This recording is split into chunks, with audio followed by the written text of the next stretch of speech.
siz o'zingiz o'z xohishingiz bilan cheklayapsiz. Bu bola sog'ligiga jiddiy zarar hisoblanadi. Xonangizda havo aylanmaydi, bola bitta muhitda o'sadi. Xohlaysizmi yo'qmi, bola обязательно qachondir sovug'iga, issig'iga chiqadi va shu paytda siz yo'l qo'ygan mana shu birinchi xatoyingiz boladagi o'z immunitetini ta'sirini ko'rasiz. Juda ham tez kasal bo'lib qoladi.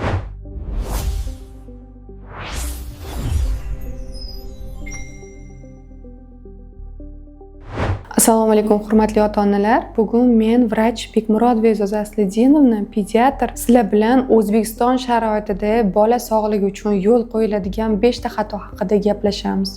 Bular juda ham ko'p, lekin men ularning ichidan asosan shu 5 tasini tanlab oldim. Birinchisi, bola tug'ilganda 3 oylikgacha bola faqat uxlaydi, uyqusi ko'proq bo'ladi. Shu paytda oyijonlarimiz ko'p xonadonlarimizga kirganinglarda xonasi qop-qorong'i bo'ladi. Nima uchun deb so'raganda bola yaxshi uxlasin deydi. Bolaga svet yoqib qo'yasizmi, lampani tagiga qo'yasizmi, eshikni ochib qo'yasizmi, u uxlaydi. Boshidagi 2 oy ichida bola uxlashi shart kerak. Bu uni normasi, fiziologiyasi hisoblanadi. U xonani qorong'i qilganingiz, bu hech nimaning ahamiyati yo'q. Faqatgina siz bolaga kelayotgan vitaminlarni, Xudo tomonidan bizga berilgan D3larni siz o'zingiz o'z xohishingiz bilan cheklayapsiz. Bu bola sog'ligiga jiddiy zarar hisoblanadi. Xonangizda havo aylanmaydi, bola bitta muhitda o'sadi. Xohlaysizmi yo'qmi, bola обязательно qachondir sovug'iga, issig'iga chiqadi va shu paytda siz yo'l qo'ygan mana shu birinchi xatoyingiz boladagi o'z immunitetini ta'sirini ko'rasiz. Juda ham tez kasal bo'lib qoladi. Voy nimaga juda ham tez kasal bo'lib qoladi deb yana juda ham so'rashadi. Birinchi boshiga qaytadigan bo'lsangiz, siz mana shu xatoni bolangiz uchun o'zingiz qilgansiz. Ikkinchi xatomiz boladagi ovqatlanishlar, ya'ni emizayotgan onani ovqatlanishi. Ha, aytamiz, boladagi ovqatlanishlar hech qaysi onani ovqatlanishi tug'ilgandan keyin kolika chaqirmaydi yoki qornini dam qilmaydi. Ma'lum bir miqdori bor uni ham. Har doim aytaman. Birinchi o'rinda menga kelgan 1 oylikdagi, 2 oylikdagi, 3 oylikdagi bolalarni birinchi kelganda назначениямga dieta deb yozib qo'yaman onaga. Bu dietaga faqat sho'rva iching deb aytmayman. Faqat sho'rva emas. Xohlagan narsangizni yeversangiz bo'ladi. Lekin hamma narsaning miqdori bor. Ozgina, kichkina qoshiqchada yeb ko'ring. Bolangiz agarda yaxshi qabul qiladigan bo'lsa, kolika bo'lmasa, ichi sanchiqlari bo'lmasa, hech qanaqa toshmaydigan bo'lsa, bemalol keyingi kun buni ko'paytiraversangiz bo'ladi deb aytaman. Lekin mana shuni ham ko'pchilik onalar qilishmaydi. Bitta yedimu, yo'q, ikkinchisini ham yeb ko'ring deyshadi. Siz uchun yangilik emasdir, u sizni ta'mini bilasiz, lekin 9 oy sizni qorningizda virus, bakteriyalardan himoya bo'lib yotgan bolangiz buni hali ta'mini ham, undagi o'zidagi reaksiyasini ham bilmaydi. Shuning uchun bu ikkinchi xato deb bemalol ayta olaman. Uchinchi xatomiz, bu xatoni o'zim ham qilganman, boshqa YouTube'larda ham aytganman. Bolani cho'miltirishdagi xato. Bolani cho'miltirayotganda asosan yosh bo'lganman. Katta farzandim cho'miltirayotganimda boshidan boshlab suv qo'yganman-da, bosh qismidan boshlab suv qo'yganman. Mana shu suvga bo'lgan depressiyasi bolam 2 yoshgacha bo'lgan.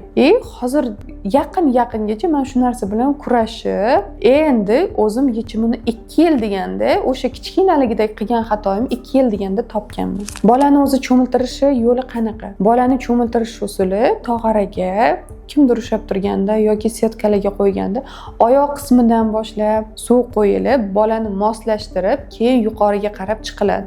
Bizda ko'pchilik men qilgan xatoni qilishadi. Boshidan boshlab suv qo'yib, boshini shampun bilan yuvsa, bo'ldi, yaxshi bo'lib qoladi deyshadi. Yo'q. Bolani ikkinchisi yana cho'milishga bog'liq yana bir xatomiz, ko'p har kuni cho'miltirish kerak.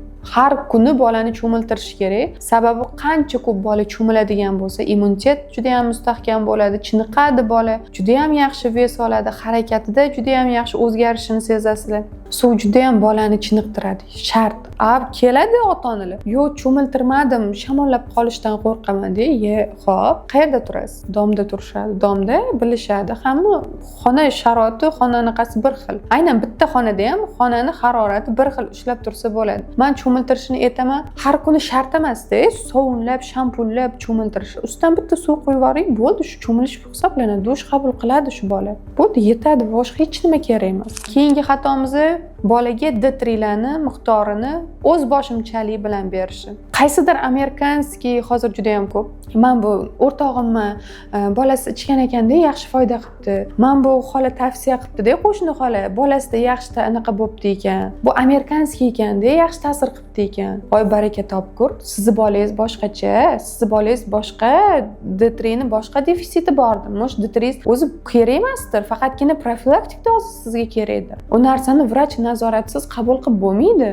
Har doim shu narsani aytamiz, ves na kilogramm o'lchab har doim 1 oyga deb yoziladi. 1 oydan keyin yana qaytib kelasiz, o'lchanadi, veslari, kilolari o'lchanadi. Keyin yana ko'paytiramiz yo kamaytiramiz, uni o'zimizda hal qilamiz deb aytamiz. Ko'p ota-onalar mana shunda yuraveradi, effekt bo'lmagandan keyin yozishadi 2 oydan keyin. Voy men sizga kelgandim, kelish kerak edi, o'lchatish kerak edi, dozasini oshirish, kamaytirish, boladagi o'zgarishlarni ko'rish kerak edi, bosh aylani, ko'krak aylani bir xilmi, shuni hisobini olish kerak edi.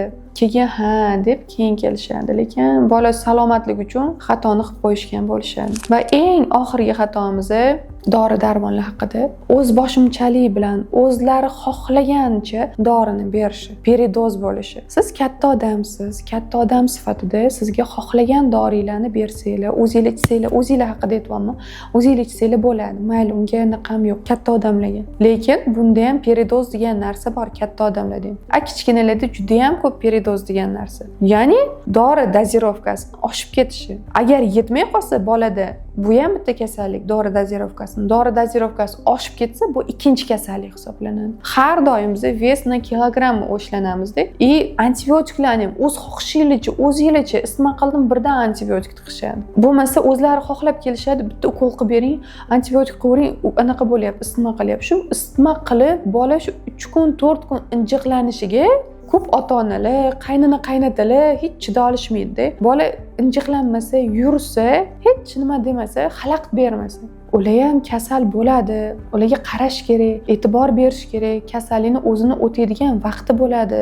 Har doim shu narsani aytaman, oddiygina mehrim, oddiygina qarovam bola uchun juda ham siz tomonidan qilingan katta e'tibor bo'lishi mumkin. Agar siz ham farzand tarbiyasida o'zingiz bilgan xatolarni qilgan bo'lsangiz, kommentariyada qoldiring. Men o'zim shaxsan bunga javob berib o'taman. Video yoqqan bo'lsa, like bosib, sahifamizga obuna bo'ling.